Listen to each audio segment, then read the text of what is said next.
Topik number 1, which is balance design. Balance design. Nampak semua? Nampak. Okay. Nampak.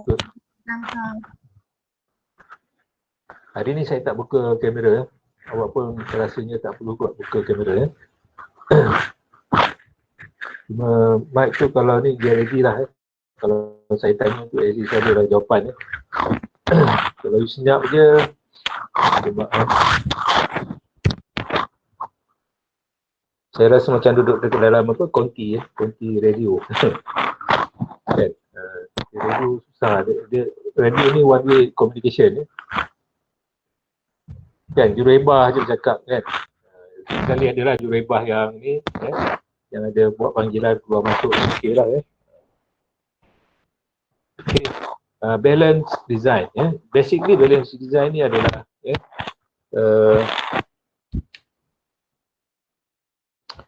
kata mudahnya, we try to build structure ataupun a building according to the surrounding. Maknanya kita mengambil kira persekitaran itu sebagai salah satu advantage kepada reka bentuk kita. Pada reka bentuk bangunan yang nak dibina. Itu dipanggil balance lah. Maknanya kita tak nak satu bangunan tu dia nampak very odd to the environment. Ataupun dia terlampau, orang kata distraction to the environment. Itu pun tak boleh juga. Contohnya katalah kita nak build one shopping mall yang besar lah contohnya. So segala pokok ataupun segala terrain, cerun bukit habis semua kita. Bukit apa bukau semua kita terus tarah dan sebagainya lah untuk buat bangunan tersebut. Banyak kaedah yang digunakan, contohnya dalam construction. Katalah asal dulu tanah tu kawasan yang berpaya. Ni saya bagi contoh real lah berpaya. And then kita nak buat pembangunan di kawasan tersebut because of value itself to the area, kawasan tersebut dia punya nilai tanah dia tinggi. Jadi ada certain part of the area tu yang memang ada swamp, kawasan yang berpaya. Jadi apa dia orang buat? Dia orang akan tambak. Dia akan tambak kawasan tu. Dia akan tutup dengan apalah, dengan tanah dan sebagainya. Sebenarnya dari segi construction, yes, you dah solve problem untuk bina bangunan. Tapi in terms of environment, sebenarnya itu satu kaedah yang orang kata yang sangat orang kata tidak respect kepada alam sekitar sebenarnya. Tidak respect. Kita perlu hormat kepada alam sekitar kita ni. So kalau kita tak respect pada alam sekitar, then kita akan dapat nanti dia punya balasan dia.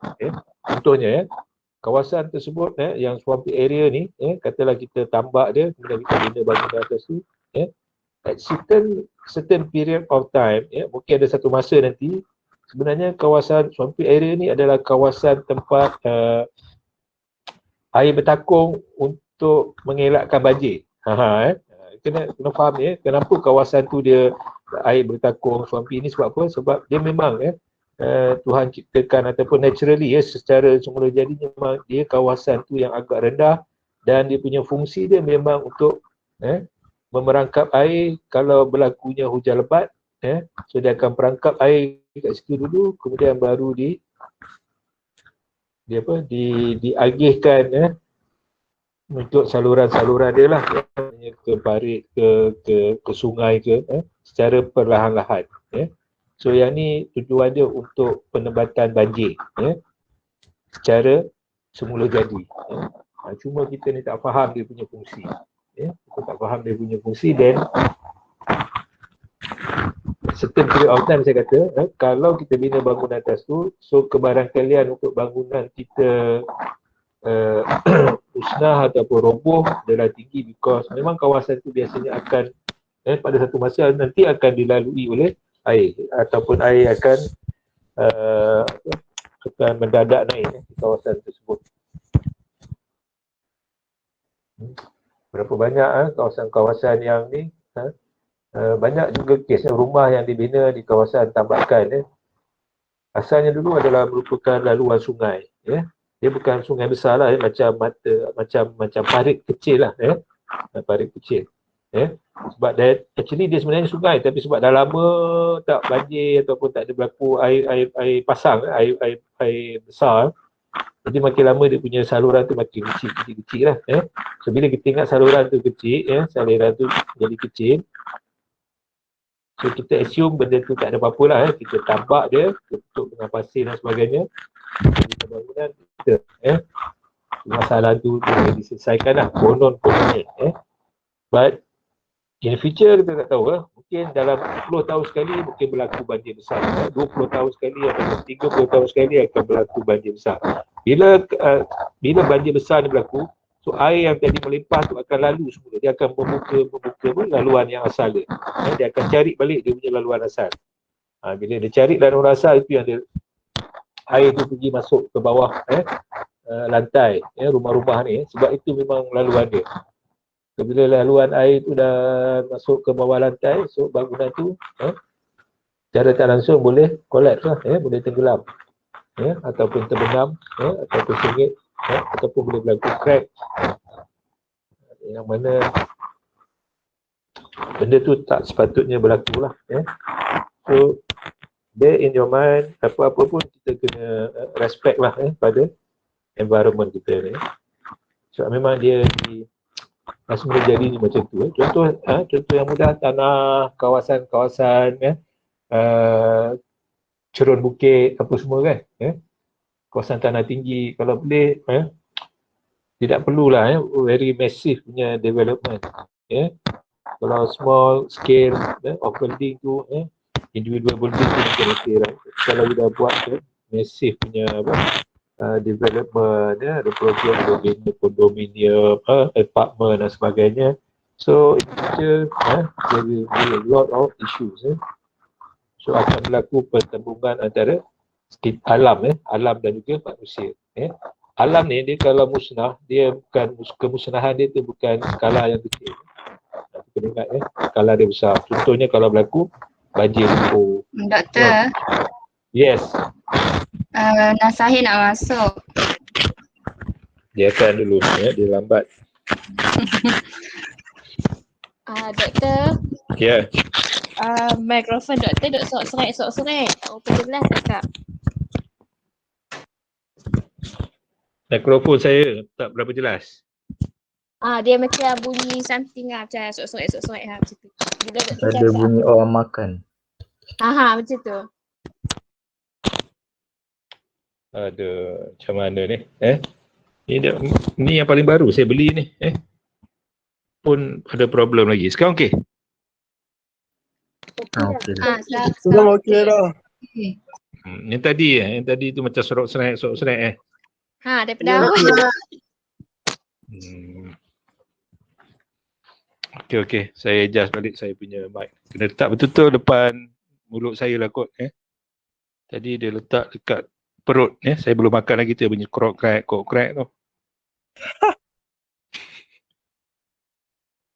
kan sekarang okey dah Okey dah.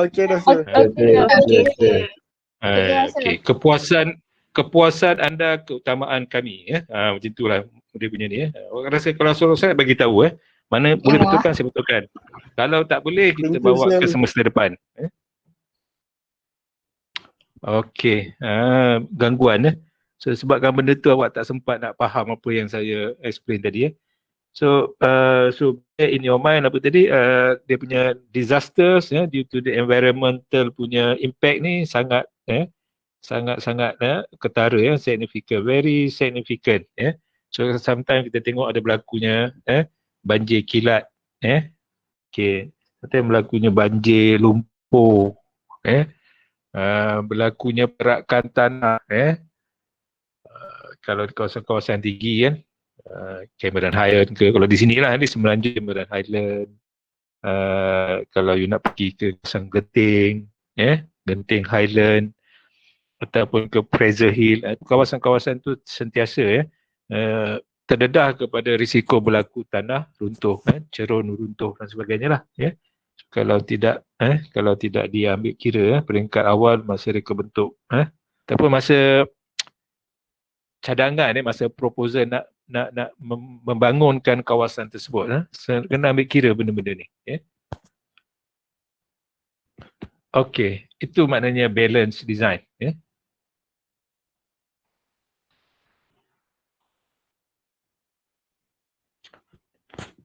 Okay, so one thing yang they concern dalam balance design ni adalah in terms of sustainable aspect. So sustainable aspect ni lately telah diperkatakan semula. So banyak dalam kurikulum especially dia menekankan tentang sustainability. Apa cakap Melayu dah? Bahasa Malaysia dah? Sustainability. Daya tahan. Kan? Sustain. Kestabilan. Hampir lah. Sustainable. Dia adalah sekarang ni panggil sustain. Kalau orang cakap pasal environment mesti kalau you buat sesuatu produk apa semua kan, business ke apa ke mesti sustain. Mudah di-maintain. Mudah hijau Ustaz.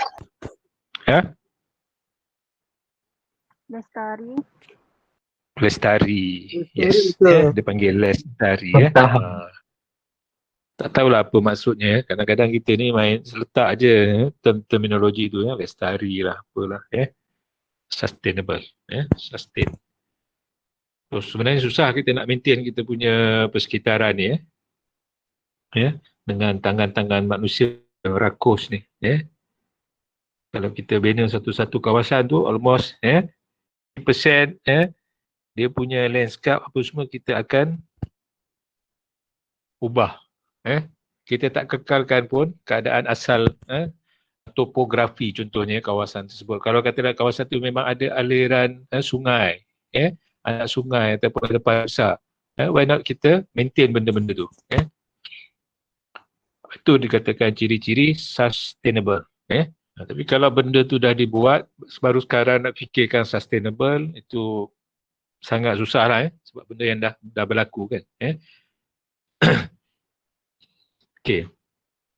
It should be addressed during initial stage ataupun during the design stage. So, talking about sustainable, not only to the environment, so kita kena lihat juga sustainable in terms of dia punya design, bangunan yang kita nak bina tu sendiri. Adakah dia blend dengan environment? Blend, maknanya dia apa ni? Susah nak sebut dia mesra ataupun dia boleh masuk dengan persekitaran. Saya bagi satu contoh di Bali, tak tahu lah awak pernah pergi, saya pun tak pernah pergi Pulau Bali ni based pada kawan saya pernah pergi. Dia kata Pulau Bali ni dia indah dia sebab apa? Dia punya regulation di sana macam sini kita kata boleh kontrol lah bila dia binakan bangunan proposal apa semua nak bina bangunan ke nak bina resort ataupun hotel dan sebagainya di kawasan especially di kawasan pesisir pantai tu, dia tetapkan supaya tidak melebihi 3 tingkat bangunan. So ini salah satu sustainable punya ni lah sebab bila kau tengok daripada jauh, so bangunan tu sebenarnya dia duduk di bawah daripada pokok. Ketinggian pokok apa? Pokok kelapa kan. Dia dah ambil kira tu tinggian pokok kelapa ni lebih kurang berapa kaki? 40 kaki kan, tinggi dah kan. Jadi semua bangunan-bangunan nanti akan duduk di bawah naungan pokok. Jadi kalau daripada jauh tu nampak tak nampak sangat bangunan tu. Jadi sampai tak tu sekali orang ambil consideration dari segi pemandangan daripada view pun dia ambil kira sebab tu mahal tu. Pemandangan ni salah satu kriteria yang sebenarnya pada saya penting lah. Kalau katalah you duduk satu hotel ke satu chalet kan, yang menghadap ke laut dengan menghadap yang tidak menghadap ke laut kan, harga bilik yang menghadap ke laut tu lebih mahal daripada yang tak menghadap ke laut. Mahal. Itu nak menghadap laut tu kadang-kadang bisa sampai 100%.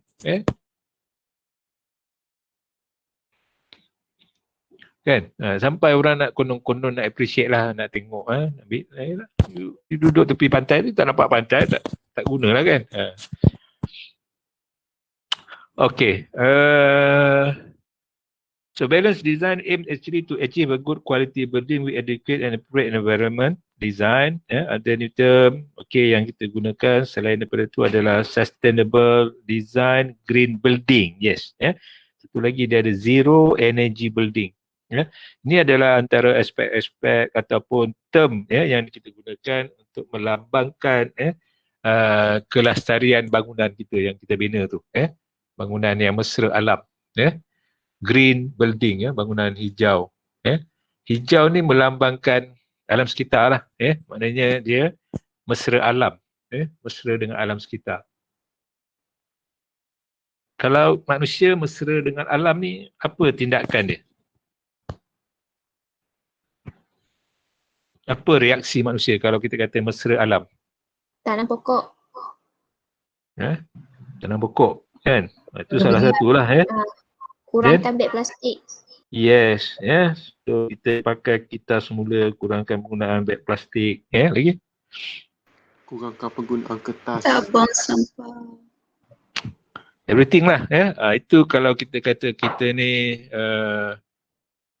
mesra alam lah. Manusia dengan alam sekitar. Tapi kalau bangunan,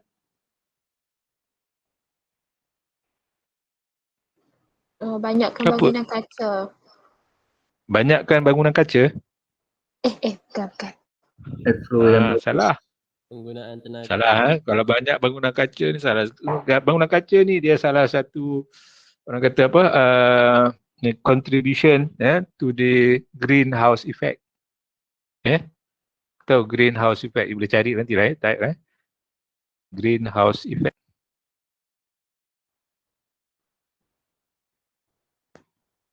Okay, macam mana? Kalau manusia, kita mesra alam, kita try to protect our earth, kita kurangkan penggunaan plastik apa semua, kita banyak tanamkan pokok apa semualah, itu memang kita tahulah. Jadi kalau bangunan itu sendiri, apa yang kita boleh stress in terms of mungkin dia punya design ke apa ke?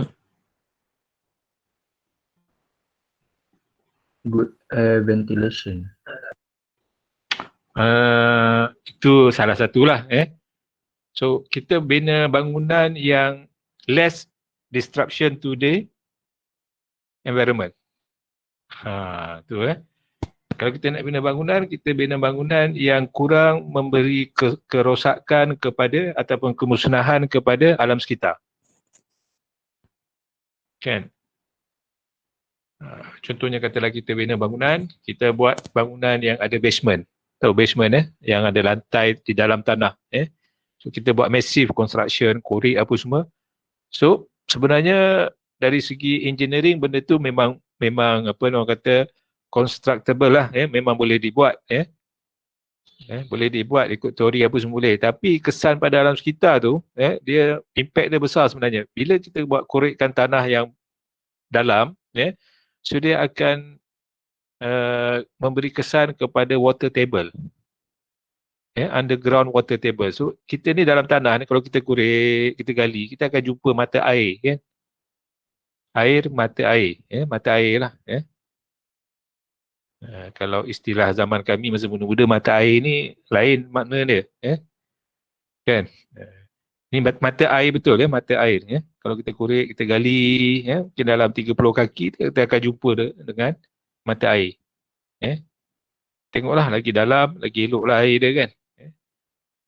Jadi kalau kita buat massive construction, excavation yang paling besar, banyak kawasan tu kita korek, so dia akan menurunkan lagi, dia akan lower down dia punya water table. Bila water table dia turun, dia akan efek kepada tanah, kepada keadaan tanah. You dah belajar soil semester 1 kan? Sifat tanah ni dia memang berkait dengan dia punya particles yang ada dalam tanah. So tanah ni dia akan adjust balik dia punya susunan dia. So ni yang boleh jadi mendapan, kalau ada tumbuh-tumbuhan, mungkin tumbuh-tumbuhan tu boleh mati, Sebab dia nak, akar dia tu dah tak sampai lagi nak jumpa dengan air. Pokok-pokok kecil biasanya matilah. Pokok besar pun terpaksa survive. Itu dari segi kita punya ni lah. Kalau kita kata green buildings ni, less destruction to the environment. Yang kedua tadilah, macam you kata kalau kita gunakan banyak sekarang ni bangunan dibina dengan konsep bangunan kaca. So dia ada greenhouse effect, which is not good to the environment lah. Okay. Ada berkenaan dengan apa, ozon apa semua tu kan. Okay, basically untuk achieve building balanced design, so we need to look into these three aspect. Aesthetic kita nak, function kita nak, dan economics pun kita nak.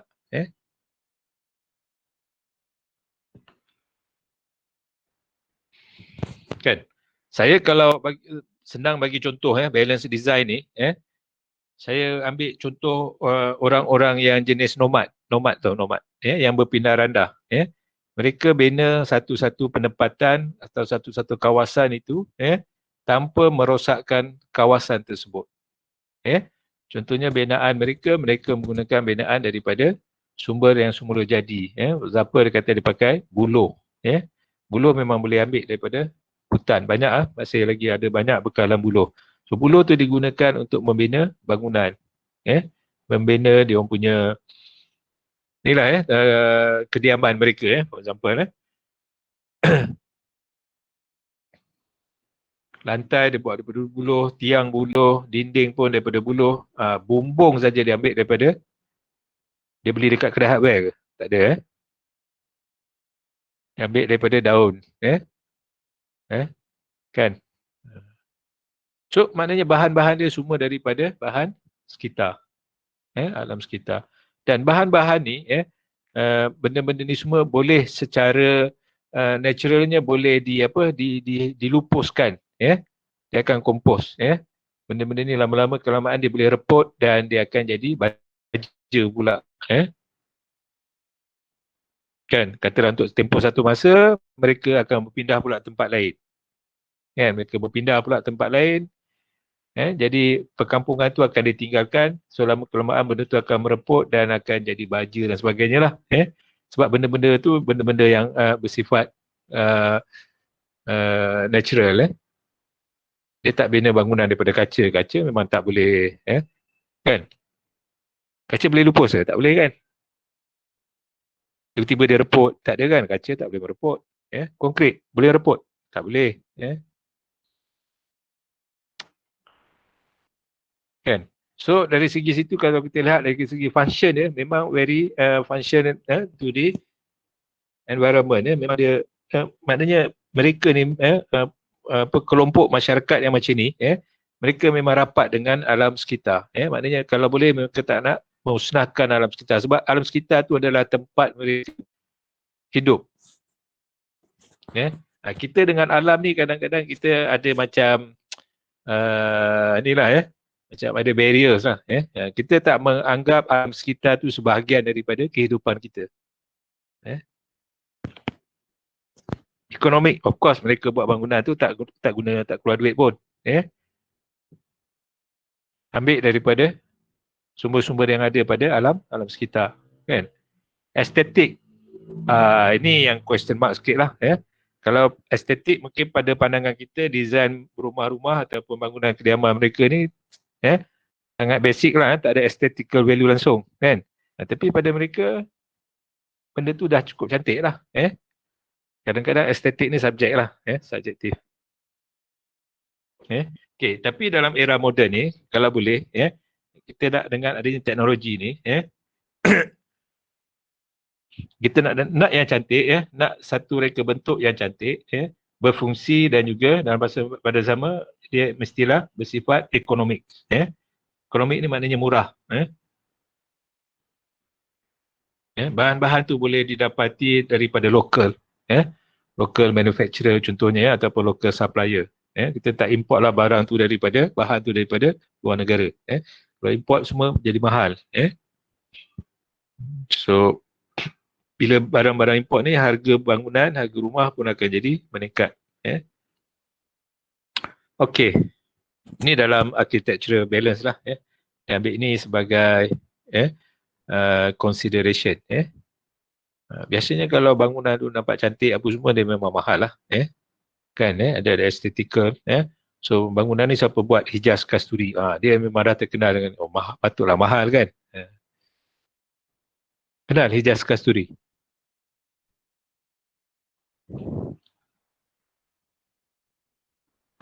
Tak kenal. Tak kenal cuba carilah Hijaz Kasturi. Walaupun awak bukan student architecture, tapi kena tahulah sikit siapakah arkitek-arkitek yang ada nama di Malaysia kan.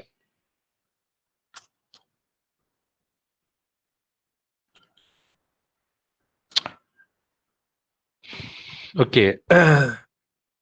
In terms of sustainable design, is a collective process whereby the built environment achieve new level of ecological balance through new and retrofit construction. Okay, sometimes kalau kita tengok bangunan-bangunan lama, bangunan-bangunan yang dibina contohnya sebelum adanya bylaw dan sebagainya kan, sebelum tahun 84, so kebanyakan bangunan-bangunan ni tidak fulfill some of the contohnya fire safety punya requirement.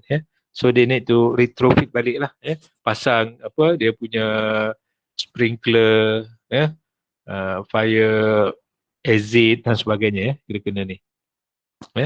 So that untuk long term dia boleh sustain lah, dengan requirement yang diperlukan. Okay, to achieve balanced design, we have to look to the actual needs of the people or occupant. Biasanya dalam pemilihan satu-satu reka bentuk, so client ataupun the owner of the building tu akan diberi pilihan untuk mereka membuat pemilihan reka bentuk mana yang bersesuaian. So mungkin kalau you sebagai consultant, you akan bagi dia 3-4 option lah. Okay, ini design A, ini design B, ini design C. Okay, dia minat yang mana? Okay, kalau macam ni, dia akan pilih design yang macam mana. So biasanya will be based on the occupant.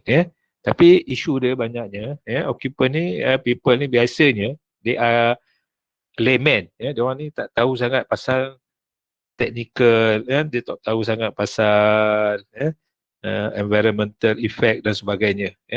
Sometimes kalau mereka pilih design tu, kadang-kadang dia tidak bersesuaian dengan persekitaran. Contoh paling mudah, dia pilih bahan binaan lah. Lately ni saya tengok banyak bangunan yang dibina daripada kaca. Even banyak kediaman-kediaman mewah. Fasad the building tu dia gunakan cladding, glass cladding. Memang dari segi estetik tu memang nampak cantik lah. Tapi dia ada efek yang lain lah. Okay, in terms of occupant, building occupant, so this is 4 basic requirement ataupun keperluan mereka sebagai penghuni bangunan. So kita ni sebagai penghuni bangunan, so kita lebih concern kepada perkara-perkara yang berkaitan dengan ni lah sepatutnya. The first one is comfort. Kalau reka bentuk dia cantik tapi tidak selesa pun tak guna. Kan? Berbanding dengan rumah-rumah tradisional. Kan? Rumah-rumah Melayu lama kan. Walaupun reka bentuk dia, you kata reka bentuk dia dah lapuk, dah usang, tak sesuai lagi. Tapi dari segi comfort, kalau nak banding dengan modern buildings, jauh beza. We're talking about comfort, keselesaan. Jadi kalau masuk rumah-rumah tradisional ni, memang tak perlu ada pendingin hawa ataupun kipas. Kan? So apa maksudnya kalau tak ada pendingin hawa? So maknanya less energy consumption. Bila less energy consumption, maknanya less destruction to the environment. Less energy consumption, kita kurang menggunakan tenaga, contohnya elektrik. So elektrik ini dijana menggunakan bahan-bahan semula jadi alam sekitar kita daripada sumber minyak, gas, arang batu, so nak menghasilkan tenaga elektrik. So tenaga elektrik ni akan disupply ke bangunan-bangunan untuk menghidupkan peralatan-peralatan penghawa dingin, untuk mendinginkan bangunan. So, kalau kita dapat bina satu bangunan yang didinginkan secara semula jadi, menggunakan konsep natural punya architecture kan, semula jadi kan lebih baik kan. Jadi maknanya kemusnahan pada alam sekitar tu akan berlaku tapi dalam jangka masa yang panjang, lama, berbanding yang ada sekarang ni mungkin cepat, sebab resources tu makin lama, penggunaan tu makin lama makin banyak. Setiap rumah ada aircon kan. Contohlah setiap bangunan semua mesti ada aircon. Jadi bila consumption of electricity banyak, jadi pembekal electricity terpaksa produce lebih banyak atau menggandakan lagi dia punya production. Kalau dulu mungkin dia setahun dia penggunaan 10 juta tan arang batu. Sebab penggunaan tu banyak, dia terpaksa cater lagi, terpaksa beli lagi. Okay. Itu number one. Number two, healthy. Okay. Ini ramai yang tak aware sangat lah dari segi kesihatan. So, kita duduk dalam bangunan, kita nak suasana yang dalam bangunan yang selain daripada selesa, kita nak suasana yang menjamin kesihatan kita. Kita tidak terdedah pada risiko apa yang dikatakan sick building syndrome. Sick building syndrome, SICK. Sick building syndrome. Short form dia SBS. Kalau nak tahu sambil lanjut nanti awak tengoklah dalam Google. SBS.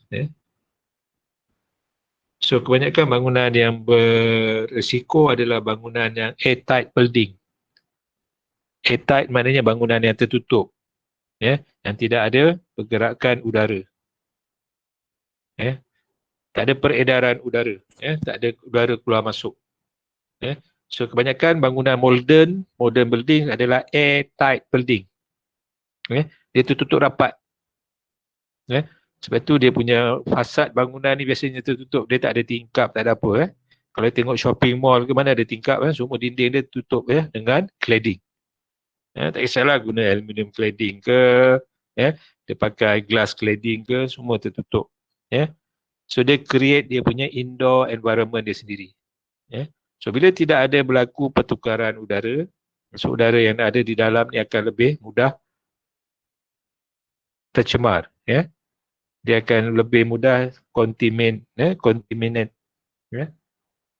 Contamination tu mudah lebih cepat berlaku because lack of circulation of air. Peredaran udara tu tak berlaku antara luar dan dalam bangunan. Okey, itu antara isu yang berkaitan dengan health daripada bangunan. And then number 3, function. Okey, bangunan, for example kita ambil, kalau bangunan, dulu kita buat bangunan tak tinggi 2 tingkat, 3 tingkat. So maknanya kita boleh gunakan tenaga lah, kudarat kalau daripada tingkat bawah, tingkat ground floor nak naik tingkat 3 masih lagi larat. Kan? Boleh lagi lah naik tangga, bawa tong gas ke apa, boleh lagi. Tapi kalau ada duduk kawasan-kawasan perumahan, contoh PPR ke, ataupun apartment ke, kondominium, contohnya kan. So in order to fulfill dia punya functionality ni, so all buildings, especially yang high rise building ni, dia mesti ada peralatan contohnya yang boleh transport daripada bawah ke atas. Itu yang pasang lift, escalator apa semua tu. Dipanggil functionality. Contohlah. Kemudian yang ketiga, safety and structure stability. So these 4 aspect actually, kita gunakan sebagai rujukan, sekiranya kita nak melakukan kerja-kerja ataupun audit keadaan bangunan. indirectly lah kalau belajar dalam maintenance. Okay, these 4 factors ni kita akan evaluate sebenarnya untuk setiap bangunan yang kita buat pemeriksaan in terms of dia comfort, healthy, safety of course lah daripada segi structure safety structural stability itu pun ada lah of course bila kita tak tahulah you dah start dengan patologi belum lagi kan? Belum so dalam subjek patologi tu ada buat building inspection kan, you check apa yang rosak apa yang retak kan kat dinding ke di lantai kan, itu dari segi structural stability daripada segi comfort you kena tengok lah contohnya keselesaan keselesaan, saya ambil contoh keselesaan mata lah dalam bangunan ni kadang terlampau gelap tak selesa, tak nampak so ada alat kita kena sukat lah berapa tahap cahaya yang ada dalam bangunan kan. Okey, itu semua dia ambil kira 4 perkara ni dia ambil kira.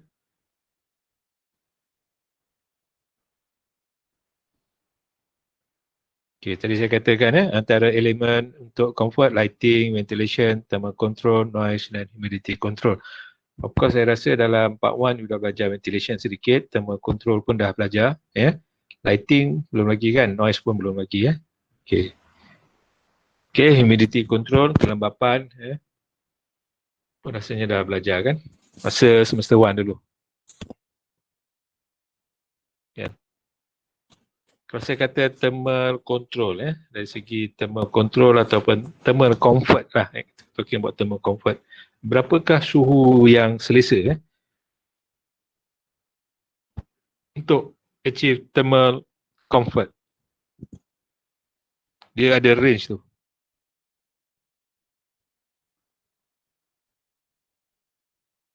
Semester 1 dah belajar dah thermal comfort.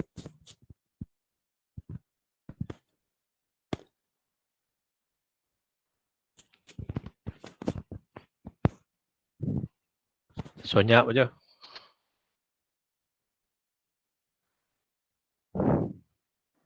(23 degree Celsius).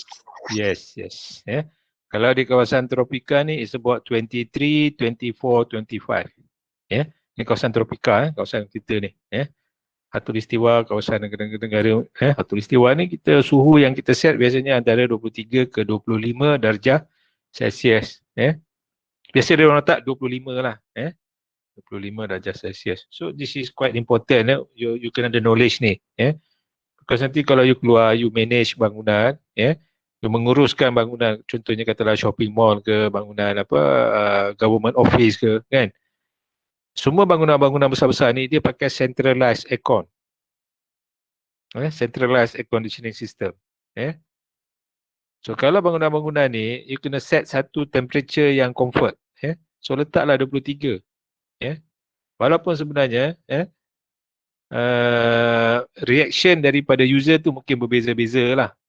Ada kata terlampau sejuk, ada kata yang agak panas ataupun rasa macam ni. Tapi sebenarnya dalam banyak kajian memang dibuktikan 25 adalah suhu yang selesa. Mungkin kalau you letak 18 suhu set kita set, kalau kita punya aircon ni 18 saya ingat yang paling minimum kan. So 18 ni maknanya kita boleh rasa menggigil sejuk.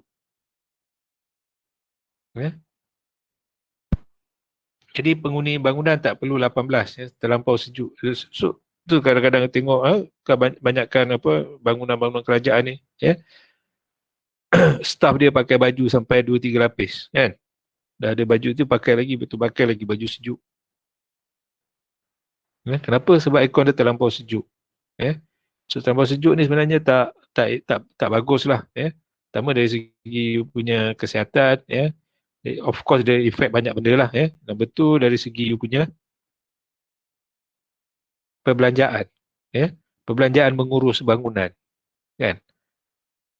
Sebab you nak dapatkan sejuk yang sangat sejuk tu, aircon tu terpaksa kerja lebih. Untuk dia punya kompresor tu terpaksa pump lebih. Kan? So soalan dia macam non-stop, bekerja je, sebab you dah set masa dia tu, ataupun you dah set dia punya temperature tu very low. Jadi consumption electricity dia tinggi lah. Sebab itu benda-benda ni akan cepat rosak. Sebab dia bekerja tidak berhenti. Okey, ada soalan?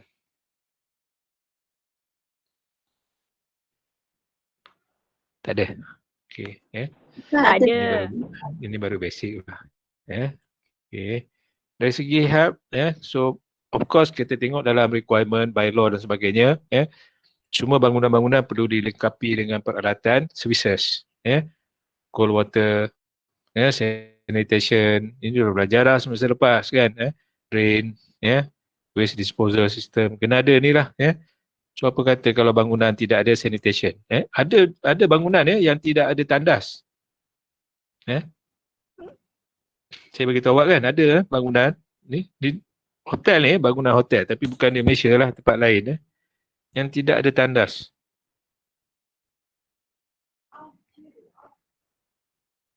Susah tu, kalau kita tak biasa tempat tu, cari tandas mana nak buang lah.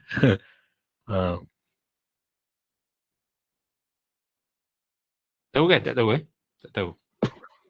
Tak tahu. Tak tahu okay, tak tahu tak apalah, saya pun tak nak bagi tahu nanti kecil hati pula negara tu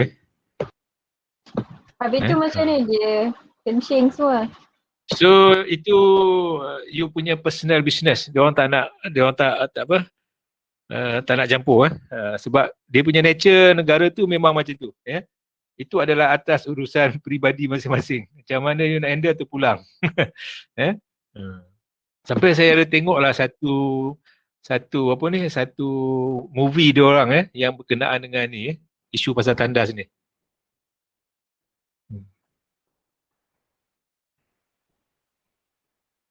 Kesian kesian. Alas diorang baru buka mata lah supaya ada sediakan tandas. Sebab menurut adat resam mereka satu-satu bangunan ni tak perlu disediakan tandas sebab tandas tu satu benda yang dianggap sebagai yang jijik lah. Jadi dia tak suka satu benda jijik yang duduk.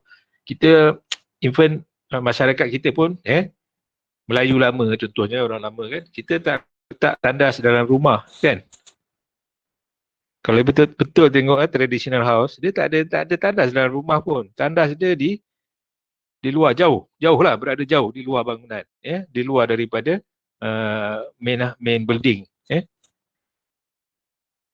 Itu sebenarnya dari segi healthy bagus tu. Cuma susah sikit lah kalau berhajat. Kalau kita ada berhajat tu kena pergi jauh. Kadang rumah-rumah tradisional pun memang tak ada. Nak pergi buang air tu tepi sungai. Adalah tempat dia kan. Tepi parit. Ni cerita betul ni. Kan? Betul lately ada datang zaman penjajah, dia bina lah tandas yang ada ada tong. Kan? Ini yang Dewan Bandaraya apa ke dulu kan, Majlis Perbandaran. Dia buat tong ada taik tu kan, bawa gulu gilir. Ada orang angkat lah. Di satu negara memang dia gunakan konsep yang macam tu. Memang tak ada. Sebab tandas dianggap ni. Tapi sekarang dalam design moden, kita dah integrate sekali dalam bangunan, dalam rumah ada tandas. Even dalam bilik pun ada tandas. Dari segi hygiene, talking about dari segi ni lah, hygiene mungkin tak begitu inilah mungkin.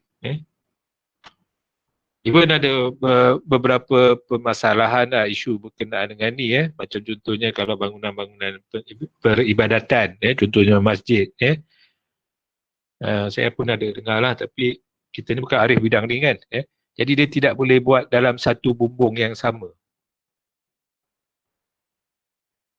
So kalau nak buat tandas juga di kawasan masjid, dia tidak boleh duduk dalam satu bumbung masjid. Dia kena buat berasingan. Tu. Tu kita nak jagalah kesucian maknanya nak jaga betul-betul kesucian. Okey, itu pandangan masyarakat tu pada masa tu tapi sekarang ni nampaknya dah sedikit ada pemodenan sebab kebanyakan anak-anak bila dah dapat pendidikan ataupun pelajaran, mereka katalah dulu duduk di situ, di negara tu, kemudian dapat sambung belajar, Jepun ke Australia ke mana lagi, Jerman ke, United Kingdom ke, semuanya everything inside building, semuanya ada dalam satu bangunan. Bila mereka dah belajar 5 tahun, 6 tahun, dah mudah, dah biasa, tiba-tiba balik semula ke kampung, tandas tak ada. Aduh, kan? Jiwa memberontak lah, kan? Tak fulfill dia punya requirement tu, kan? Itu sikit sebanyak lah, dia boleh, dia ada isu lah kat situ, antara adat resam, dan juga kesedaran pendidikan, So, kita ni banyak berubah disebabkan oleh pendidikan lah, Tapi apa-apa pun pada saya, kita kena tahulah dia punya basis. Kalau nak letak ni tandas dalam rumah, tapi make sure dia punya tangki tandas tu, septic tank dia tu, duduk di luar lah, jangan di dalam rumah juga.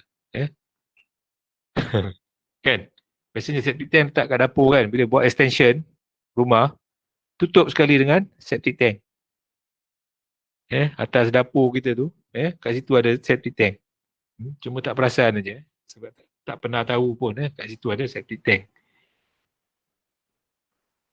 Tahu kan tangki septik, tempat kita menambah kita punya macam buku saham lah, buku pelaburan, Dah bertahun-tahun tak pernah tengok buku pelaburan dia. Dah penuh belum tak tahu. Tiba-tiba musim hujan je berbau semacam je. Rupanya tangki tu dah penuh. So kena panggil lah WK untuk sedut. Macam mana nak sedut dah dalam rumah? Okey. Itu antara beberapa ni lah realiti yang you hadapi sekarang. Okay, in terms of functionality, power supply apa semua lah. Okay, last sekali tu apa? Intelligent building system. Intelligent building system ni macam satu trend lah. Marketing. Saya lebih suka intelligent system ni orang gunakan untuk marketing lah. Nak promosikan bangunan mereka nak jual. Mereka letaklah sistem-sistem yang terbaru, terkini. Contohnya rumah you boleh disambungkan dengan you punya smartphone. Rumah kita boleh kontrol melalui smartphone dia. Kan? Lupa nak tutup lampu, kita check dalam kita punya smartphone. Itu adalah ciri-ciri intelligent. Okay, environmental and design criteria. So, talking about balance design, so we must balance antara persekitaran dan juga design. Walaupun acap kali yang jadi mangsa adalah persekitaran. Kita dah tak fikir lah. Bila kita majukan satu-satu kawasan, kita tak fikir lah. Kawasan tu asal dulu siapa duduk. Gajah ke, ada monyet ke apa semua kan. Kita tak kisah. Kan? Terteroka je hutan dan sebagainya. Atas nama pembangunan. Dan akhirnya kita juga yang ada masalah bila monyet datang menyerang rumah kita. Kan ada kawasan-kawasan yang tertentu monyet duduk sekali dengan tuan rumah kan. Sebab monyet dah tak ada tempat dah. Habitat dia dah dimajukan. Dah jadi perumahan. Dulu kawasan-kawasan hutan tu tempat dia duduk lah. Tumpang sekali, macam-macam lah binatang, binatang liar ni, babi apa semua ada kan. Banyak viral lah, babi masuk dalam mana? Dalam shopping mall lah apa kan. Mungkin habitat dah kena ganggu.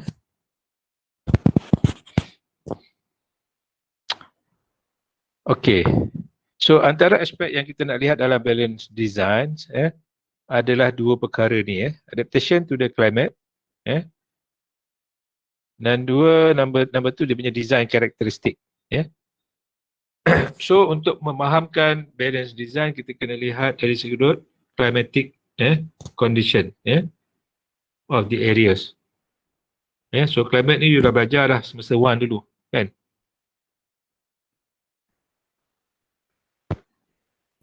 Betul tak? Betul So kita ada microclimate, kita ada macroclimate, betul?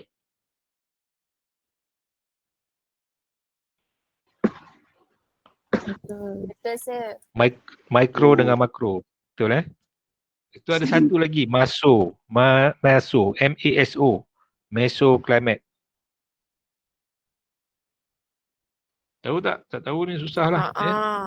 Tahu. Macam Mesopotamia je. Bukan Mesopotamia. Apa Mesopotamia? Maso, MASO. Yang band lagu tu apa? Masdo. Masdo. Masdo. Masdo. Bukan Masdo ini Maso. Selalu yang sebut microclimate. Itu skala yang kecil lah micro. Contohnya kawasan perumahan. Duduk kawasan kampung awak tu, itulah dia punya micro. Kalau makro dia lebih besar. Satu negeri ataupun satu negara. Maso Tengah-tengah. Perdana. Negeri. tak, salah. Kawasan yang besar Takkan negeri. jumpanya. Tak. Radius tak melebihi 10 km. Maso ni dia ada special sikit walaupun dalam kawasan yang sama tapi because of dia ada influence daripada segi dia punya geografi. Contohnya katakanlah you duduk di kawasan mana? Simpang Pulai, kawasan-kawasan Simpang Pulai, Tapah apa semua kan. Satu lagi yang duduk di kawasan Cameron Highland. Cameron Highland tu kawasan dia punya ni tempat dia, climate dia berbeza dengan Simpang Pulai. Siapa yang tahulah tak tahu susah juga kan. Mana nak sebut kalau di sebelah pantai timur susah sebab yang nampak tu bezanya lah sebab mungkin kawasan tu ada tinggi sikit ketinggian dia ataupun kawasan tu ada water body, water content yang besar, ada tasik itu mempengaruhi climate di situlah, itu dipanggil masuk. Okey, apa so pertama kita perlu faham dari segi climate maknanya penyesuaian dari bentuk kita dengan climate. Sebab anything about climate ni kita biasanya is beyond our control. Kita sebagai manusia kita tak boleh nak tukar lah. Contohnya katalah Malaysia ni sentiasa panas dan hujan. Taburan hujan dia tinggi, kepanasan dia pun tinggi. Kita tak boleh nak adakan satu tempat yang mana dia begitu betul-betul selesa, tak ada terlalu panas dan tak terlalu sejuk ataupun tidak berhujan. Contohnya lah kalau ada pun mungkin certain area sajalah, kawasan-kawasan peranginan, kawasan tinggi saja yang ada iklim yang macam tu, kan? Yang tak terlampau panas dan tidak hujan lah.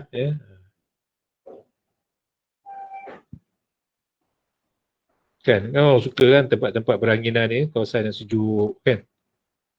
Kalau bercakap je keluar asap daripada mulut, macam naga kan, macam asap, macam wave kan. Dulu zaman-zaman saya muda-muda dulu kalau pergi Cameron Highland memang siang kalau bercakap pun keluar asap. Seronok betul Sekarang kalau pergi Cameron Highland tengok dah macam biasa je tak macam dulu lah tak istimewa macam dulu.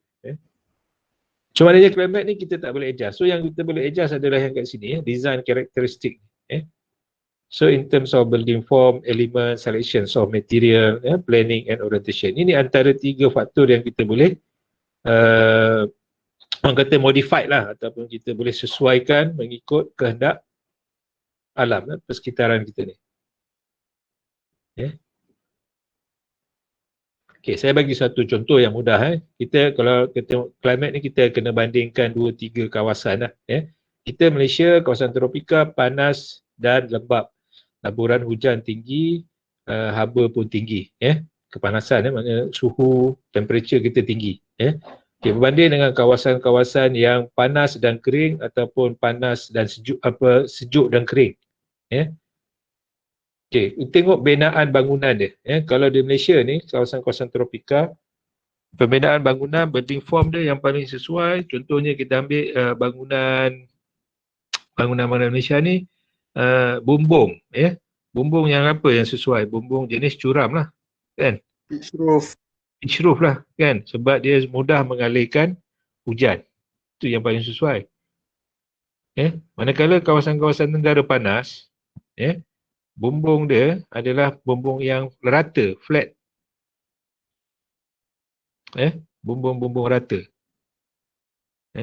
Kawasan yang ada 4 musim sejuk, ada salji pun mereka prefer gunakan bumbung yang curam, yang sangat curam sebenarnya, pitch roof, yang betul-betul curam. Compare dengan Malaysia ni, kita ni tak berapa curam sangat lah. Yang sana lagi curam. Sebab mudah nak mengalirkan salji kalau dia mencair kan. Itu contoh satu macam mana dia punya karakter, design karakter tu dia mempengaruhi mengikut pada iklim. Kawasan di Malaysia panas, kita hujan, kita kepanasan yang tertinggi, bukaan bangunan-bangunan di negara kita ni, di Malaysia ni, banyaknya kalau kita tengok bukaan tingkap dia besar, saiz dia besar. Kalau kita tengok rumah-rumah tradisional, tingkap dia daripada siling sampai lantai, betul tak? Kemudian bilangan dia pun banyak, bilangan tingkap. Satu bilik ada 2 tingkap. Ruang tamu, kiri kanan, depan, semua ada tingkap. Kan? Sebab apa tingkap tu dia akan encourage, dia akan menggalakkan, istilah encourage tu sebenarnya tak berapa tepat. So dia akan allow for more air flow. Maknanya lebih banyak udara boleh masuk dan boleh keluar. Maknanya dari segi circulation of air tu dia very very efficient. Sentiasa berlakunya peredaran udara daripada luar ke dalam ganti. So bila berlaku peredaran udara ni yang dapat memberikan sedikit keselesaan kepada penghuni bangunan. Berbanding kawasan yang betul-betul panas dan kering, contohnya di kawasan Timur Tengah, kebanyakan bangunan-bangunan tu dia punya bukaan dia kecil. Tingkap dia kecil. Sebab dia tak nak panas daripada luar tu masuk ke dalam bangunan. Itulah kenapa satu-satu tempat itu reka bentuk dia berbeza-beza mengikut tempat, mengikut iklim kawasan tersebut. Okay. Even di Malaysia pun, kalau tengok satu-satu negeri pun dia ada dia punya karakter, bangunan-bangunan dia. Rumah di Melaka lain, rumah di Negeri Sembilan lain, rumah di sebelah Johor pun lain. Kalau you pergi Sabah dan Sarawak lagi unik. Di Sarawak dia banyak konsep rumah panjang kan. Design di Sabah pun begitu juga. Kalau you pernah berkesempatan masuk ke, tapi yang tu di Sabah, perkampungan budaya, itu di Sarawak. So you boleh tengok, boleh lihat kepelbagaian reka bentuk bangunan tradisional yang ada di Sarawak. Perkampungan budaya, betul tak? Ada orang Sarawak sini?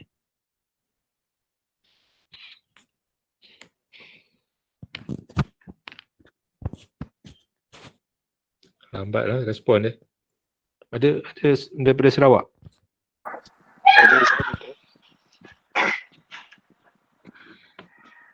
Ma'an Sarawak kan Ma'an? Ya, Sarawak. Ada satu perkampungan budaya di Sarawak. Ada. Tapi saya tak pernah pergi dah. Kau tak nak pergi Okey. Bolehlah you melawat secara virtual dalam masuk dalam Google cuba tengok perkampungan budaya Sarawak. Saya pernah pergi dulu sekali, masuk sekali masa tu bawa pelajar-pelajar BS lah pergi sana. Dah lama dah ada ingat lebih 20 tahun. Sangat teruja lah first time tengok sebab kat situ dia himpunkan rumah-rumah tradisional daripada suku ataupun suku kaum yang ada di Sarawak. Cuma berbeza-beza.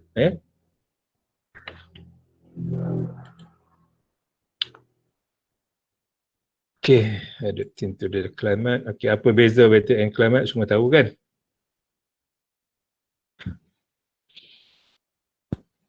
What is the difference between weather versus climate? Okay, weather actually is a climate, tapi dia punya period of time nak measure dia tu sangat pendek. Contohnya weather kita selalu ambil untuk setiap masa, setiap hari. Contohnya keadaan cuaca waktu pagi, waktu petang. Besok pun ada lagi ramalan cuaca kan. Esok ramalan cuaca pagi hujan. Di beberapa tempat di bahagian-bahagian ni kan, dalam televisyen selalu keluar kan, ramalan cuaca. Kita pun memang tak ambil kisah sangat. Itu dari segi cuaca, maknanya pengiraan ataupun dia punya faktor tu diambil dalam tempoh yang singkat, satu hari, ataupun ikut tempoh waktu pagi, waktu petang, waktu malam, itu adalah weather. Tapi dari segi climate pula diambil kiraan tadi, bacaan weather condition tadi untuk tempoh yang panjang. For example 20 tahun, setengah buku kata 30, 25 ke 30 tahun. Setengah buku saya pernah baca, dia kata sampai 50 tahun pun ada. So ini adalah iklim dunia, dan mana iklim lah yang akan mempengaruhi indirectly, secara tidak langsung reka bentuk sesebuah kelompok masyarakat, society di kawasan tersebut. Contohnya kalau you duduk di kawasan-kawasan sejuk, macam inilah rumahnya, bangunan yang dibina. Kalau tropika ni macam ni, kan, dengan dia punya tiang yang tinggi, so ada berlakunya pengudaraan di bahagian bawah ni, tingkap yang banyak terbuka, supaya berlakunya pengudaraan. Ini kawasan-kawasan Mediterranean, ataupun sub-Mediterranean. Sesuai lah, dia maknanya tak panas sangat dan tidak sejuk.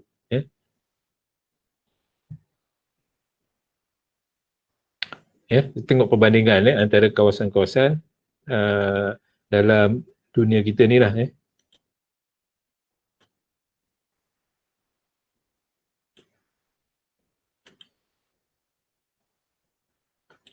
Okey. Ini rasanya Pak Wan dah sentuh kan. So kita ni duduk di kawasan tengah ni, ekuator. Yang merah apa semua ni menunjukkan benua lah, benua Asia, benua Afrika, Amerika Selatan, Amerika Utara, ini Australia. Kawasan ekuator ni kebanyakan iklim dia adalah panas dan lembap. Kalau tengok hutan-hutan Amazon ni kat sini kan. Kawasan Khatulistiwa, Malaysia ada sikit, lalu Kalimantan, Sumatera, kita ni hampir lah.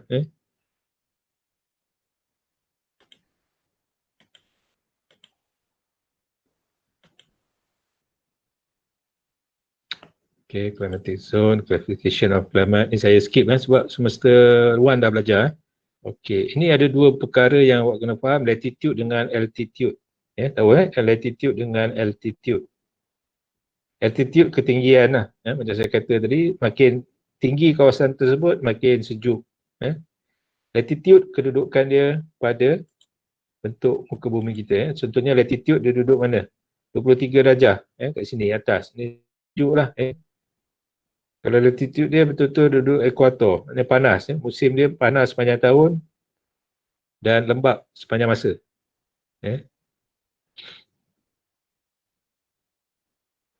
Kawasan yang berdekatan dengan ekuator ni. Okey. Itu dimasukkan dengan latitude.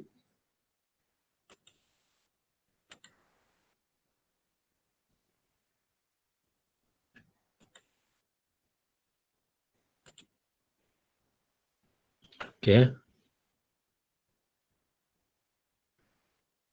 Kata yang mempengaruhi climate, latitude, altitude, lagi tadi wind, distance from sea, longitude. Okey, longitude apa pula? Kan bumi kita ni kedudukannya dia bukan tegak, dia ada sudut 23 darjah.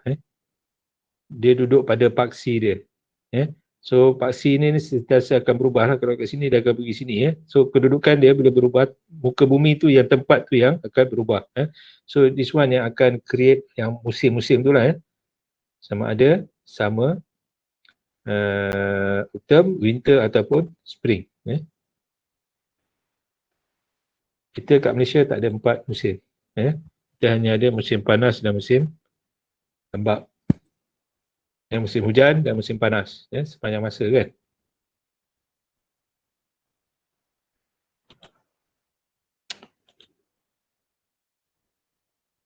Okey, kita lihat perkara yang mempengaruhi climate.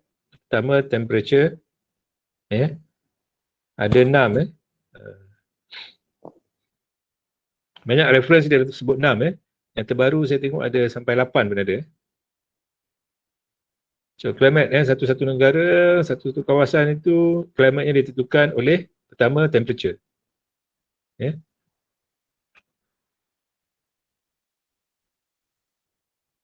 Kalau duduk di kawasan tropis, masa-masa tertentu yang kita dapat suhu yang agak rendah dalam sekitar 24. So normal temperature antara 24 ke 34. So humidity level kita quite high. Boleh sampai 90%. Biasa-biasa kita letak antara 60 ke 70%. Kita punya humidity level. So kebanyakan bangunan kawasan tropika ni dia punya sifat bangunan dia kalau dari segi defect, catatan kerosakan dia sama je. But humidity level dia very high, so they encourage the fungal growth. Tumbuhan seperti lumut, kulat apa semua duduk di bahagian luar bangunan ataupun di bahagian dalam, because of humidity kita ni tinggi. So that's why dia punya treatment, jenis cat yang digunakan tu kena cari cat yang betul-betul tahan, bagi tahan resistant to weather lah. Kita pakai resistant, weather borne.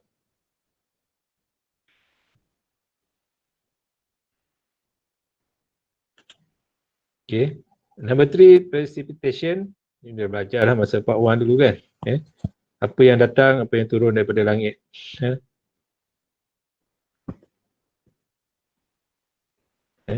Contohnya hujan.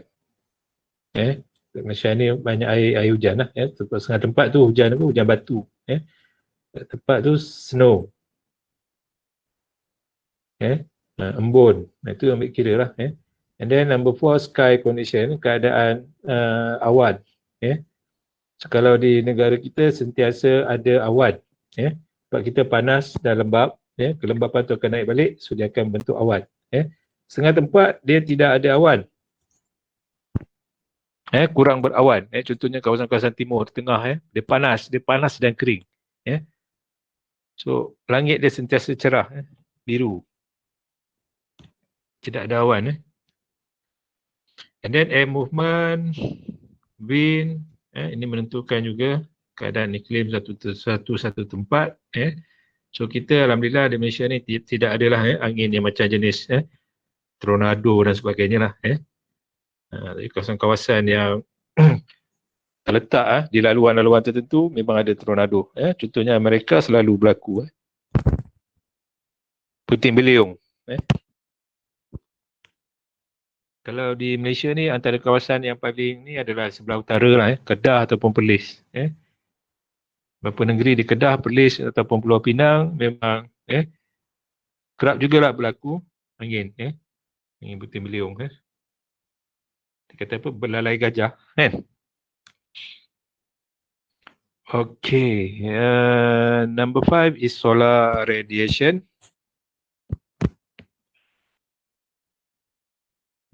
Kita dapat cahaya matahari yang banyak sepanjang masa. Satu hari kita estimate dalam 6 jam lah. Average kita dapat cahaya matahari. Tolaklah mendung dan sebagainya, tapi kita banyak dapat cahaya matahari. Ada setengah tempat dalam dunia ni yang matahari dia hanya wujud sekitar 3 bulan, 4 bulan je. Tapi bukan di sini lah, di kutub, kawasan kutub. 6 bulan malam, 6 bulan siang. Dah tidur lah, tidur bangun, siang. Tidur lagi, siang lagi. Ataupun tidur, malam. Bangun lagi malam. Sebab 6 bulan malam. Stop dulu ada azan.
Okey, semua.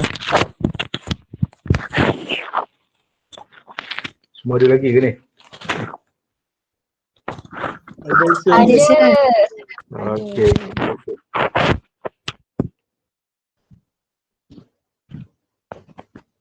Okey, ini semua elemen-elemen yang berkaitan dengan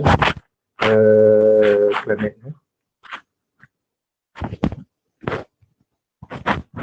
Okey, solar radiation. So ada tempat yang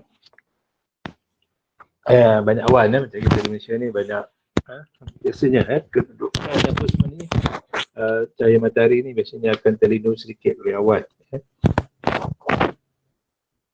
So kenderaan ni dia akan jadi macam teguhan itu diffuse radiation. So yang paling baik adalah kita tanam pokok dan sebagainya supaya sinaran matahari itu tidak direct pada bahagian bangunan.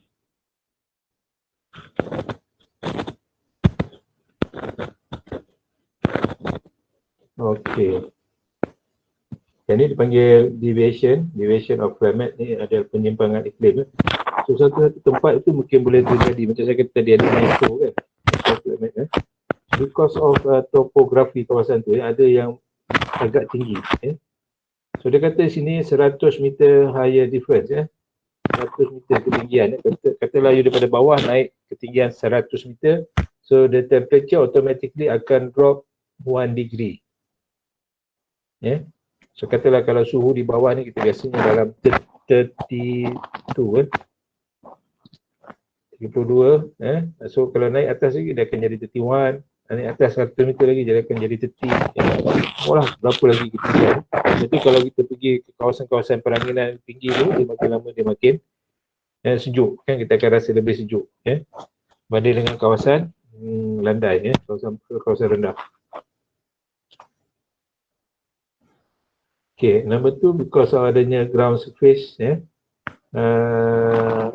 effect by mungkin ada pokok-pokok ataupun ada landscape yang berbentuk landscape ada tembok, ada bangunan yang dibina di tepi bangunan kita, so dia akan block dia akan block cahaya matahari, dia akan block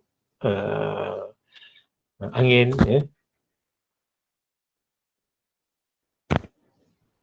Ini masukkan tentang 3-dimensional object, building wall dan sebagainya. Sebab tu kadang-kadang saya tak suka orang menggunakan fencing, pagar yang buat daripada batu, sebab kita block laluan angin, jadi panas. So what local climate study is important before designing building. So ni macam mana kita nak achieve? Directly soalannya dia kata macam mana kita nak achieve balance design.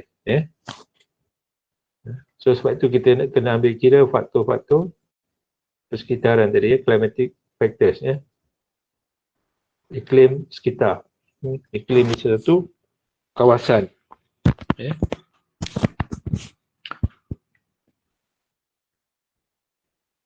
Pertama, to enhance human comfort. To determine a suitable material, standard yang digunakan untuk reka bentuk, dan to avoid any future problem. Macam saya kata tadi lah, kalau kita tahu kawasan tu memang 10 tahun sekali akan berlaku banjir. So try to avoid ataupun bangunan-bangunan yang kita bina di atas tanah. Sebab itu banyak bangunan-bangunan tradisional semua bina di atas. Maknanya kedudukan lantai tu bukan duduk di tanah. Dia pakai raised floor lah. So tiang, ada tiang, itu tiang tu baru ada rasuk, daripada atas rasuk tu baru dia bina lantai. Kan? Macam saya tunjuk gambar mula-mula tadi lah. Bangunan rumah tradisional. So itu salah satu cara lah untuk kita menyesuaikan bangunan kita supaya balance dengan persekitaran. Kita tak boleh halang banjir tu. Memang dia akan berlaku 10 tahun sekali. Tapi kita boleh prevent dengan cara kita design bangunan yang tinggi sikit. Kita naikkan bangunan tu. So, sekarang ni masalahnya bangunan kalau kita bina kebanyakan rumah-rumah ni adalah dibina betul-betul di atas tanah kan. So lantai dia sama dengan tanah ataupun tinggi sikit lah daripada tanah. Tapi isu dia masih lagi di atas tanah. Lantai tu dengan tanah dia terikat lah sekali. Bila berlaku banjir, so habis. Rumah habis semua. Dalam tu peringat apa, kita punya perabot semua habis. Nak rosak. Tapi kalau yang rumah yang tinggi ni dia selamat lah. Kan? Melainkan kalau banjir tu dah melampau lah sangat. Dah tinggi sangat tu memang tak boleh. Tapi kalau setakat banjir sikit ni biasanya masih dapat dielakkan, dapat selamatkan lagi harta benda. Okey.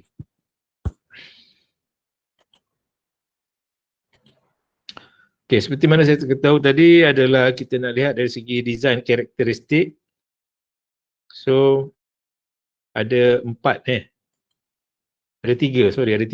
Pertama dari segi form and element, building form element. Kita buat building form ni adalah bentuk-bentuk bangunan. So kenapa ada bangunan yang bentuk macam berkubah sikit, melengkung, ada bentuk persegi, ini semua reka bentuk ni semua dia ambil kira faktor persekitaran. Contoh yang paling mudah tadi, hujan. Kalau banyak hujan, tempat yang taburan hujan tinggi, kita gunakan bumbung curam.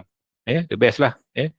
So kalau kita pakai bumbung flat, bumbung rata ni dia ada risiko air tak mengalir. Bila air tak mengalir dia akan jadi resapan, air akan meresap. So lama-kelamaan dia akan menyebabkan kerosakan pada bangunan. So bila air itu meresap masuk ke dalam struktur, dia akan melemahkan struktur, akan menyebabkan retakan, cracks to the structure, especially to the slab, concrete slab. Bila ada crack maknanya ada water penetration. So bila water boleh penetrate, makin lama makin besar dia punya crack. Akhirnya air itu akan menitik jatuh ke dalam bangunan. Okay. Some of the especially commercial lah, macam shopping mall kan.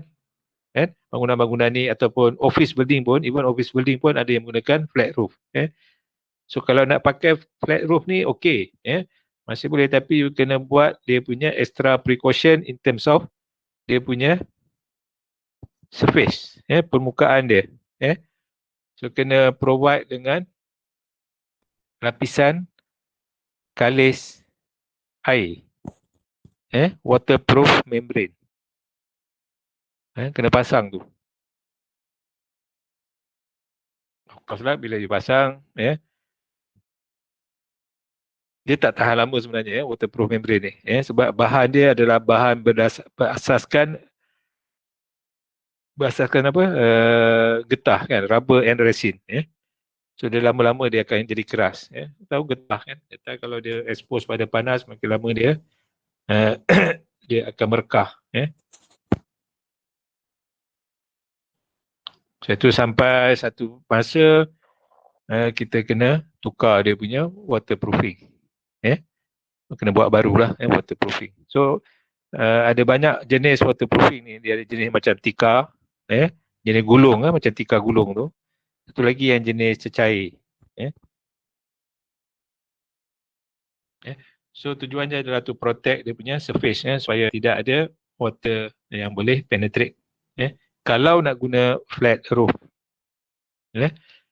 cara yang paling kesan adalah kita pakai pitch roof. Sebab negara kita ni memang taburan hujan dia sangat tinggi. Pitch roof. Okay, begitu juga dengan design pada reka bentuk dinding. Design lagi, reka bentuk lagi, dinding. Dinding bangunan di Malaysia, biasanya kita gunakan dinding single skin. Satu lapisan, single layer. Tapi bangunan di kawasan sejuk dia pakai cavity wall. Malaysia tak, saya tak pernah jumpa lagi lah pakai cavity wall. Load bearing wall biasa. Load bearing wall, bangunan-bangunan lama di Malaysia banyak load bearing wall. Kalau pergi shop houses yang lama-lama kan, ada kebanyakan bangunan-bangunan ni, pre-war building kan, dia banyak gunakan bearing, load bearing wall. Tahu tak load bearing wall ni apa? Tahu kan? Tahu, sir. Tahu kalau tahu okey lah. Cakap betul ni, kalau tak tahu kalau dia masuk bangunan-bangunan lama ni, yang load bearing wall ni, dia akan rasa sejuk je. Sebab apa? Dia punya dinding tu tebal. Tebal. Ini ialah, ni asalnya memang daripada ni lah. Kita kan negara Malaysia ni dijajah ya. Ditakluk oleh British apa semua kan. So dia bawa dia punya standard of construction sekali masuk di Malaysia kan. Jadi dia pakailah load bearing wall ni di negara kita ni. Jadi kita dapat jugalah benefit dia kat situ Dia sejuk. Tapi sebab sekarang ni dah modern kita semua pakai single layer. Tapi cavity wall jarang. Saya belum pernah jumpa lah di Malaysia yang ada cavity wall. Cavity wall ni maknanya dia bina dinding tu ada 2 lapisan tapi di tengah-tengah tu dia ada rongga. Okay, ini tujuan dia untuk protect waktu sejuk, musim sejuk. Sebab negara-negara yang ni dia mengalami 4 musim, dia musim panas, musim apa semua sampai musim sejuk, dia nak protect supaya dia boleh preserve heat yang ada dalam bangunan tu. So that's why dia ada cavity.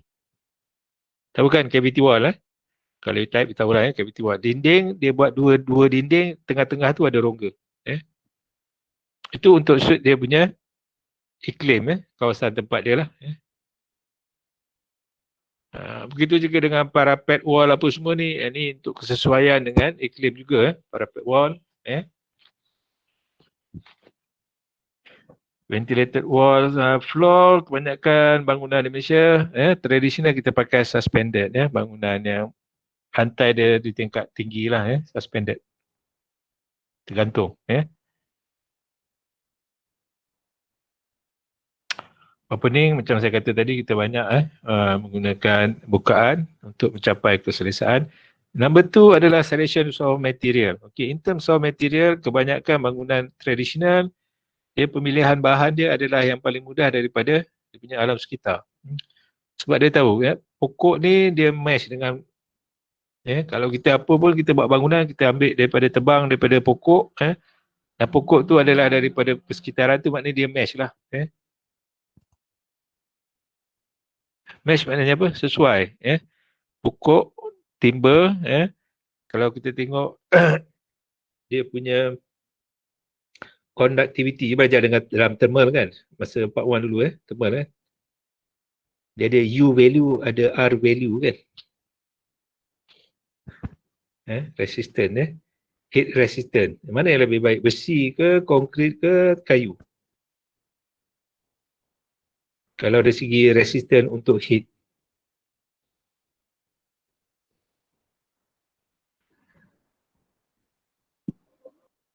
jawab. Konkrit Kayu lah yang paling baik. Kayu lah yang paling baik. Kayu lah yang paling baik. Walaupun pada satu suhu dia akan terbakar lah. Itu pada satu takat suhu. Tapi dari segi pengaliran haba yang paling baik, penebat haba antara yang paling baik adalah kayu. Satu kalau katalah you ada dinding, ada tiang, you pegang dinding tu. Mana yang agak panas? Dinding konkrit ke dinding kayu? Konkrit cepat panas. Kalau pakai dinding besi, kaca, banding dengan konkrit? Besi. Steel. Kan sekarang banyak kan steel structure, steel cladding kan, semua pakai steel. Kalau pegang panas tu. Even kalau dia pasang glass pun, biasanya dia akan pasang double layer. Itu nak mengurangkan dia punya kesan panas lah. Dia pakai double layer glass. Bangunan ni biasa saya tengok lah. Okay, basically material kita ambil daripada surrounding.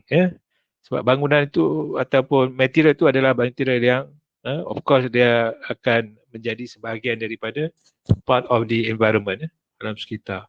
So, kita ambil lah. Kalau kawasan tu banyak buluh, kita gunakan buluh. Kalau banyak pokok apa ni? Pokok nibung. Pokok nibung. Banyak bangunan-bangunan lama yang gunakan nibung. Batang nibung tu digunakan sebagai main structure, tiang pada bangunan. Tahan pokok nibung ni. Kalau dulu tengok apa jeti lama semua pakai batang nibung. Dan sekarang ni banyak orang teroka hutan jadi pokok nibung pun makin lama makin pupus. Okay. Okay. In terms of material, you kena tengok dia punya properties, sifat bahan tersebut in terms of thermal resistance, sound absorption. So antara konkrit, timber dengan glass, mana yang sound absorption paling baik? Mungkin konkrit kot. Tak tahulah. Itu kena buat test lah. In terms of durability, terhadap Konkrit. persekitaran, konkrit. Konkrit. Konkrit. Siapa kata konkrit durable? Kayu lagi durable sebenarnya. Cuma kayu you kena buat proper treatment lah. Ada sejenis kayu nama dia kayu belian. Orang sebelah Sarawak tahulah kayu belian. Betul Rahman? Betul. Macam upin-upin betul-betul. Kayu belian ni dia apa yang special Man kayu belian ni? Kuat. Kuat. Ya. Kuat. Keras. Pernah jumpa kayu belian tak? Nah, dia jadi tiang rumah. Betul. Dia jadi bukan jadi tiang rumah saja, dia jadi penutup bumbung. Yes. Kayu belian ni dia proses jadi penutup bumbung. Dia potong nipis-nipis, kemudian dia potong ni, disusun atas bumbung. So jadi macam roof covering. Istilah sekarang macam tile. Dia punya tahan dia tu. Kalau dia biar pada cuaca, dia biar kena panas, kena hujan, dia tak reput. Anak-anak pun tak berani nak makan, takut gigi dia pula reput. Kayu dia keras. Di sebelah Sarawak banyak, sini tak ada. Di Semenanjung tak tahu, tak ada kot kayu belian ni. Okay, number 3, planning and orientation. Ini memainkan peranan dari segi kesesuaian untuk dapatkan balance design. Contohnya menghadap bangunan itu kita reka bentuk menghadap ke arah utara, selatan atau timur atau barat, itu sebenarnya memainkan peranan. Kita lihat dari segi sunset dengan sunrise. Matahari naik, matahari terbenam.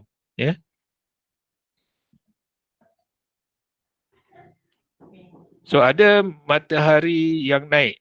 Waktu matahari naik, kita tengok ada bahagian bangunan yang direct kena matahari.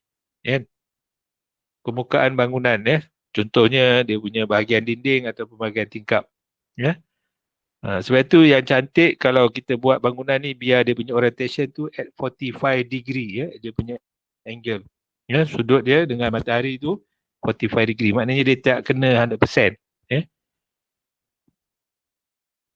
So adalah berlaku sedikit teduhan. Compared tu kalau betul-betul menghadap matahari. Tapi setengah orang tak sukalah sebab dia ada feng shui lah apa semua kan. Tapi try to avoid bangunan yang menghadap matahari terbenam. Kalau katalah pintu masuk rumah you tu, kat situlah matahari terbenam, tu tak elok. Kalau pintu masuk tu matahari naik tu elok. Kita kata macam rezeki masuk. Ini matahari terbenam. Yelah, selain percayaan, bila matahari naik apa semua ni kan, dia masih lagi okey. Tapi bila masa matahari petang ni, dia lagi panas. So kalau dia panas ni, maknanya dia akan membakar kawasan tersebut lah. Kalau dinding tu akan bakar. Jadi cepat. So bangunan tu akan jadi lebih panas. Dan dia ambil masa yang lama, dia nak sejuk balik. Pukul 12 malam pun masih panas lagi. Pukul 3 pagi baru sejuk. Sebab tu kalau nak beli rumah, you tengok dia punya orientation dia tu. Menghadap matahari naik ke menghadap matahari turun.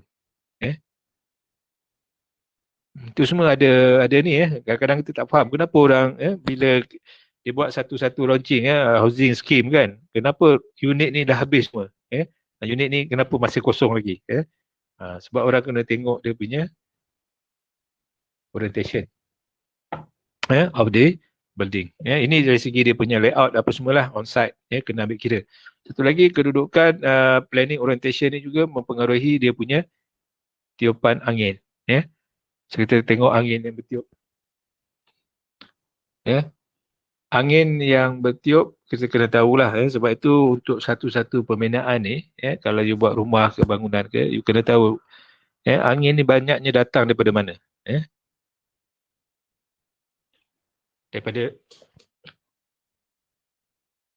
Daripada sebelah selatan ke, daripada sebelah utara ke, sebelah timur ke ataupun dari sebelah barat. Sebab itu dia punya site evaluation dalam satu-satu reka bentuk, biasanya seorang reka bentuk ataupun designer ataupun arkitek, dia akan duduk di satu-satu tempat tu untuk tempoh yang panjang. So that dia dapat dia punya data collection. Kalau matahari naik, matahari turun tu sendak. Satu hari kita dah tahu kan mana dia punya naik turun, ataupun kita pakai kompas kita tahulah mana arah utara, kita tahulah mana arah selatan. Itu direct kita boleh tahu. Tapi ni tiupan angin ni so you kena duduk kat kawasan tu selama setahun lah kan, kalau betul-betul nak tengok daripada mana arah angin tu bertiup kan, so that kita boleh maximize ataupun kita boleh fully utilize arah angin tadi. So kalau kita nak rumah kita berangin, kawasan ataupun area yang mana yang perlukan pengudaraan yang banyak, kita menghadapkan ke bahagian yang maknanya bukaan dia tu kita menghadap ke bahagian yang angin lalu.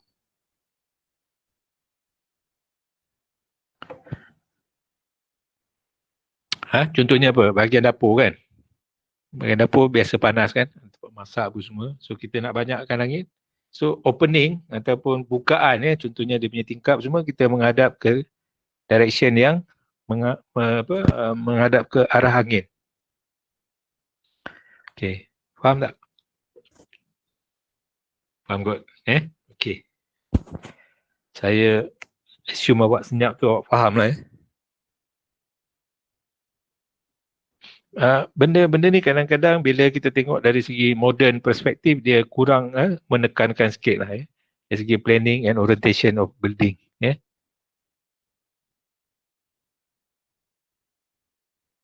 Okay.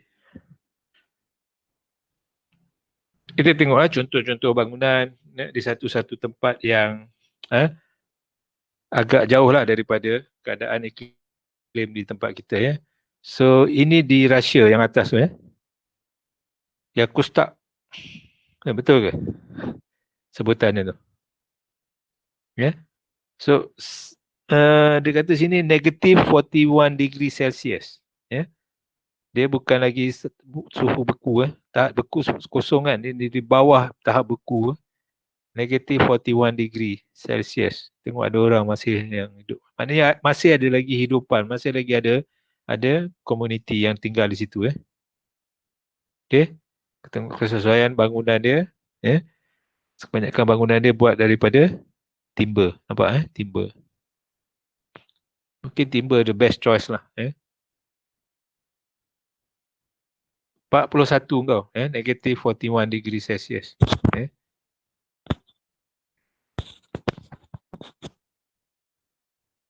Orang di sini ni, kalau kita bawa dia datang ke Malaysia, dia rasa dia orang jatuh sakit.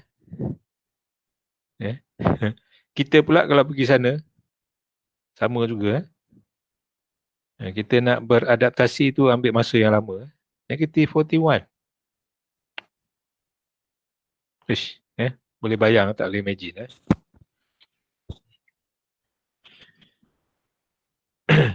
Kan, mereka datang sini terkejut dah, panas.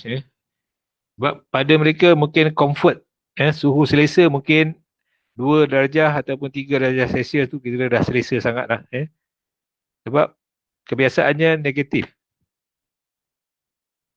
Kan, dapat 2 darjah Celsius tu dah selesa sangat. Kita kalau pasang aircon 18, itu dah menggigil, dah sejuk. Itu baru 18.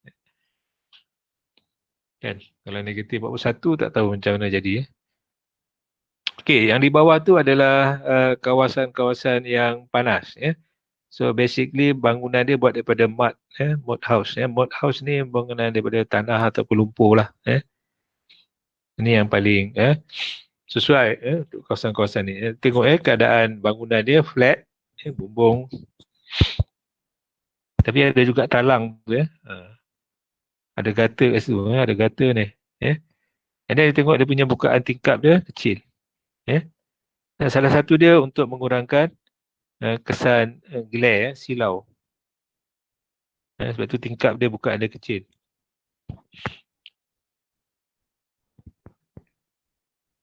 Ini pun sama kawasan, tapi ni tak ekstrim sangat lah suhu dia.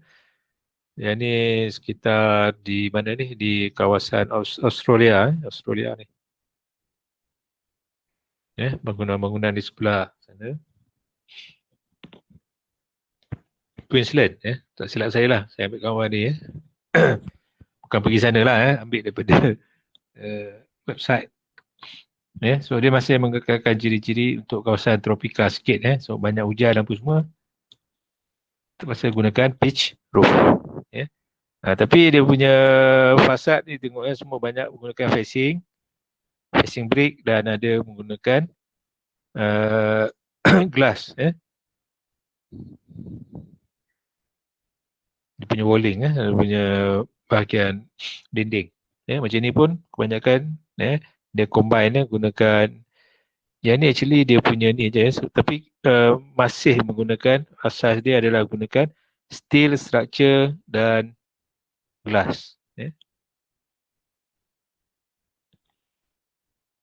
Ni yang paling sesuai untuk kawasan tropik. Biasanya lantai tingkat bawah ni dia tidak kena pada permukaan tanah. Dia tak bersambung dengan tanah. So dia ada raised floor. Kemudian dia macam ni opening lah. Ini mungkin jadi jenis macam tempat ni. Ini resort kan. Kemudian bumbung banyakkannya buat daripada nipah. Bahan semula jadilah. Open air. Macam ni open air kan. Waktu siang, waktu malam dia akan sejuk. Okay, yang ni di Filipina. Bangunan dia macam ni. Semua buat daripada timber. Kecuali bahagian bumbung lah. Bumbung digunakan zinc ataupun steel. Sedayu private house ini Bali. Konsep Bali. Tengok dia punya permukaan bumbung. Penutup bumbung dia pakai apa? So dulu bangunan rumah nenek saya dia pakai ni lah. Tapi kalau setiap kali malam hari raya tu risau je. Membakar bunga api apa kan. Nak habis bunga api tu dia campak atas ni, atas bumbung. Habis terbakar. Jadi tak sesuai lah. Tak sesuai sebab dari segi aspek keselamatan. Tapi dari segi environment dia sangat mesra lah. Macam ni. Pakai jerami ke pakai apa lah. Untuk bahagian bumbung. Okay.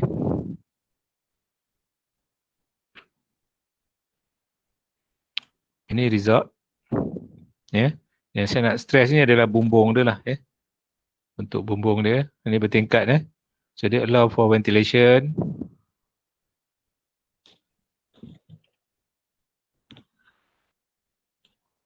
Ini betul-betul modern. Macam tudung kan. Ni Singapore lah. Bukan beza tu dia punya ni.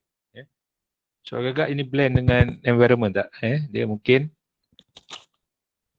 agak isolated lah sikit compare dengan persekitaran. So kalau tengok daripada jauh dia macam tak blend lah dengan persekitaran dia. Melainkan kat tepi-tepi ni semua rumah-rumah mewah, okey lah. Kat tepi sini hutan ke pokok ke mungkin tidak sangat tidak sesuai lah. Okey, so ada soalan? Tak ada. Tak ada Tak okey. ada sir. Bagus. Tak ada soalan tu yang saya nak. Okey, kalau tak ada soalan, nanti you lengkapkan you punya attendance. Kemudian kita boleh bersurai lah.